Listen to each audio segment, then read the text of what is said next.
नमस्कार, मैं doctor Shilpa Yadav, assistant professor botany, government Dungar college Bikaner. आज के इस वीडियो लेक्चर के माध्यम से हम मार्सिलिया के राइजोम के बारे में अध्ययन करेंगे। मार्सिलिया की राइजोम की एनाटॉमी या इंटरनल स्ट्रक्चर देखें तो ये 3 पार्ट्स में डिवाइडेड होती है: एपिडर्मिस, कॉर्टेक्स और वैस्कुलर सिलेंडर। मार्सिलिया के प्रकंद का आंतरिक संरचना देखें तो उसके लिए हमें उसका अनुप्रस्थ परिच्छेद देखना होगा और इस अनुप्रस्थ परिच्छेद को 3 भागों में विभाजित किया जा सकता है: बाह्य त्वचा, कॉर्टेक्स व रंभ। सबसे पहले बात करते हैं बाह्य त्वचा या एपिडर्मिस की। यह सिंगल लेयर्ड है, एक स्तरीय परत है। ये compactly arranged thick walled cells से बनी है।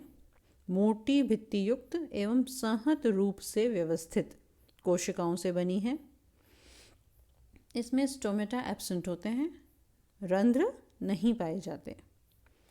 दूसरा जो इसका भाग है वो है कॉर्टेक्स। कॉर्टेक्स को आउटर कॉर्टेक्स, मिडल कॉर्टेक्स और इनर कॉर्टेक्स में डिफ्रेंशिएट किया जा सकता है। कॉर्टेक्स को 3 सुस्पष्ट क्षेत्रों में विभेदित कर सकते हैं: बाहरी कॉर्टेक्स, मध्य कॉर्टेक्स और भीतरी कॉर्टेक्स। सबसे पहले बात करते हैं आउटर कॉर्टेक्स की। आउटर कॉर्टेक्स पेरेन्काइमेटस सेल से बनी हुई है। इसके अंदर एरेन्काइमा पाया जाता है। ये जो एरेन्काइमा है वो कैसे बनता है? Radially elongated air chambers which are arranged in a single ring. इस चीज़ को आप जो इसका डायग्रामेटिक रिप्रेजेंटेशन है उसमें क्लियरली देख सकते हैं। आपको दिखाई दे रहे हैं उसमें चैम्बर्स बने हुए हैं और उनके बीच में सिर्फ सिंगल लेयर्ड या डबल लेयर्ड ही सेल्स मौजूद हैं। बाकी पूरा का पूरा जो एरिया है वो खाली है, क्योंकि वो क्या है, एयर चैम्बर है। तो इसमें क्या मौजूद है? आर्य रूप से दीर्घित वृहत वायु कोष्ठक। अब ये वायु कोष्ठक जो मैंने बोला सिंगल लेयर्ड सेल हैं उनसे बना हुआ है। ये सिंगल लेयर्ड जो सेप्टम बन रहा है वो उसको क्या कहते हैं? ट्रेबेक्यूली।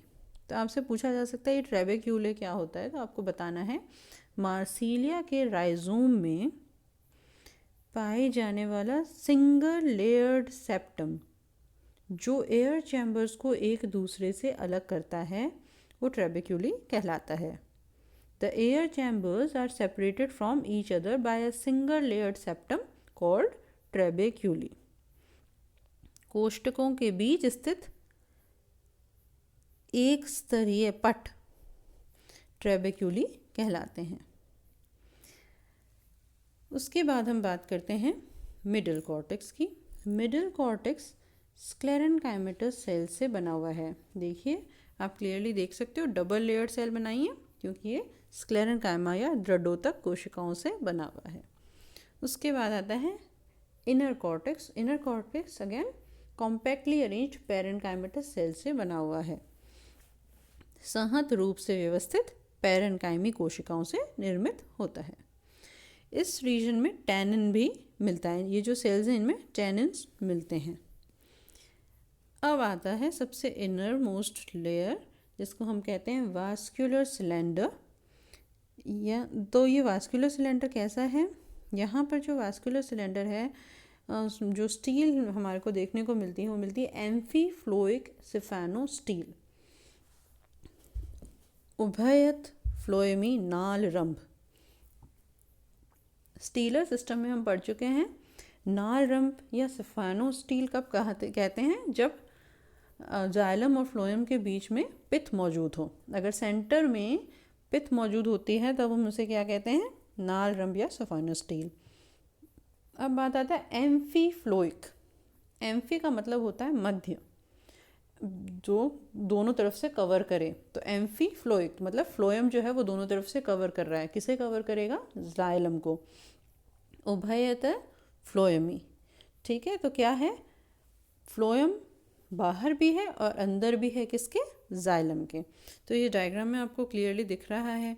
तो क्या अब वास्कुलर सिलेंडर जो कंप्लीट उसकी बात करें तो कैसे हैं? सबसे पहले बाहर हमारे को आउटर एंडोडर्मिस होती है। आउटर एंडोडर्मिस के बाद क्या होगी?